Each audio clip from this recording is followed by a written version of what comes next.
What's going on YouTube? This is Hero Stormwolf and welcome to a new segment that I'm trying out. This is initially going to be called Let's Talk, where I find a piece of news or information that I find interesting and just shed a little light on it and give my own opinions on it. This one is going to be about a free-to-play version of Dead or Alive 5 Ultimate in Japan for the PS3.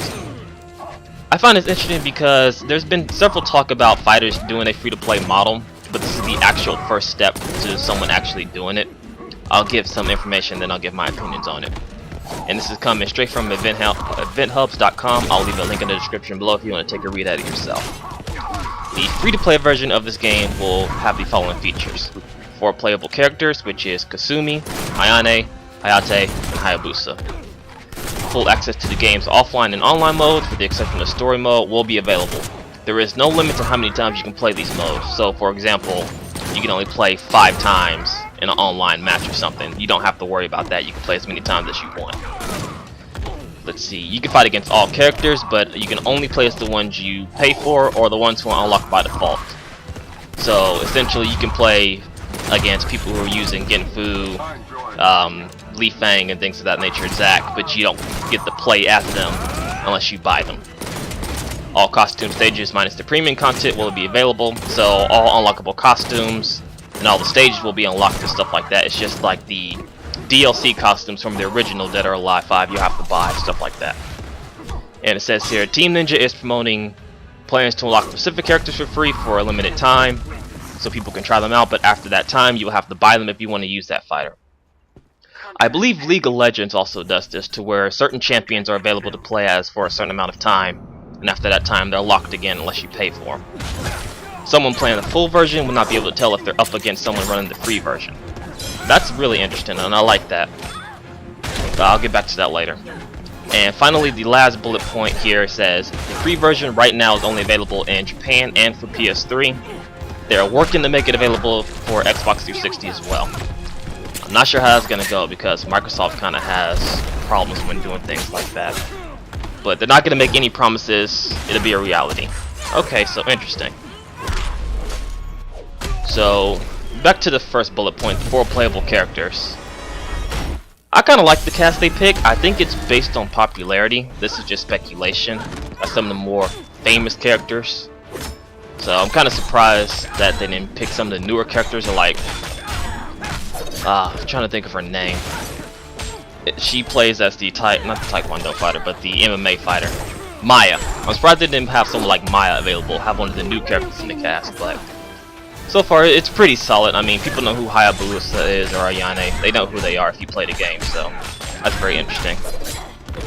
The offline and online modes, that's really good. I mean, cutting out story mode, that's reasonable, seeing as that's something that people really don't care about. That's just something like die-hard fans will want to go back and play. And I like how they don't have a limit to how many times you can play online or offline and stuff like that, so you can still do training with the characters that you unlock, and you can still play online against other people.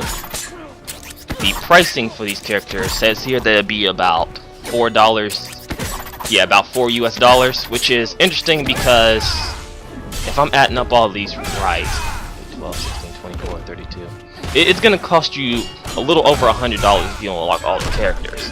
But then again, most people are not going to want to unlock every single character, and if you want to, you might as well just buy the full version. See what I mean? So it's interesting that they're priced about $4 a piece. Initially, I would probably do this if it becomes available because I only play with about 3 or 4 characters, and I don't give 2 shits about the story mode. Because honestly, I played the story mode in Dead or Alive 5, and it was pretty ass, all things considering. But I find that interesting, so I would probably pay $4 a piece for some of these games, or not for some of the games, excuse me, but for some of the characters that I use. Let's see. There's something else I wanted to talk about, and I guess some of the good and bad. The good being this will bring in a lot of new players, and this will potentially. This is one way to stop used games and how the developers can get extra money over the course of time, because say you get the free-to-play version, right, and you play for a couple of months, up to a year. You might get tired of playing with the same characters, but you still like the game. So, you might be fighting against Christy a lot. It's like, you know what? I fought against Christy. I kind of want to know how she plays. So, you spend $4 on Christy. Same thing happens again a couple of months or a month down the line. You play against a couple of Zacks. Zack is interesting. Maybe I'll pick up Zack. And so this builds up to where they'll make up the difference plus get a little extra revenue. So that's good from a business standpoint. From a consumer standpoint, it depends on how hardcore you are in this game. The casual people probably not gonna care so much because they're only gonna play the free-to-play versions, like maybe play 1 or 2 characters, then they'll get bored, stuff like that. So you're not losing that much of a risk. Whereas if you're hardcore, you might be thinking this is a scam. Why not just buy the free-to-play? Like, why just not buy the full version? And you can. So I mean, it's not really bad per se from a consumer standpoint. It just depends on how heavy you are in DOA. Now, playing devil's advocate here, I could see where this could probably be a problem, because you're gonna have a bunch of people just playing the game not knowing how to play, and then you'll get this, oh man, I can only play with these characters, this is a free-to-play game, this must suck. Then you'll get bad word of mouth and stuff like that. So it's not entirely bad. I can see how this could be good in the long run, and I kind of want to see more fighting games do this model, especially when you have things like Marvel 3 and Ultimate Marvel 3 coming out in that quick time span, you know what I mean? And like games like Street Fighter can really benefit from this, because let's be honest, not a lot of people use the entire cast of Street Fighter. Most likely you're gonna pick up 4 or 5 characters max, and then you're just gonna never touch the rest of the cast. So I think Street Fighter can really benefit from this, because you could say you play only as Akuma, Ryu, Ken, and Cammy. Well, you can buy those characters, and while you'll still be saving money, but you can still play the entire game. You see what I mean?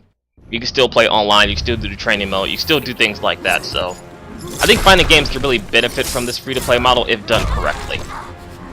What shouldn't happen is where they start bringing out games costing $30, $40 and still have some of these same lock content, you know what I mean? That I could see being terrible for this kind of model.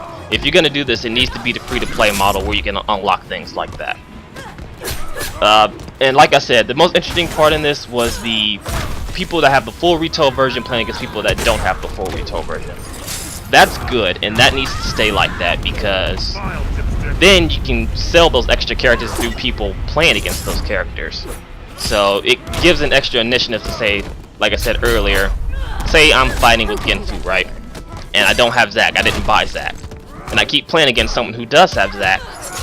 And be like, this character's interesting, maybe I want to try him out. Or maybe I buy him so I can learn his moves, so I can know the matchup better. You see what I mean?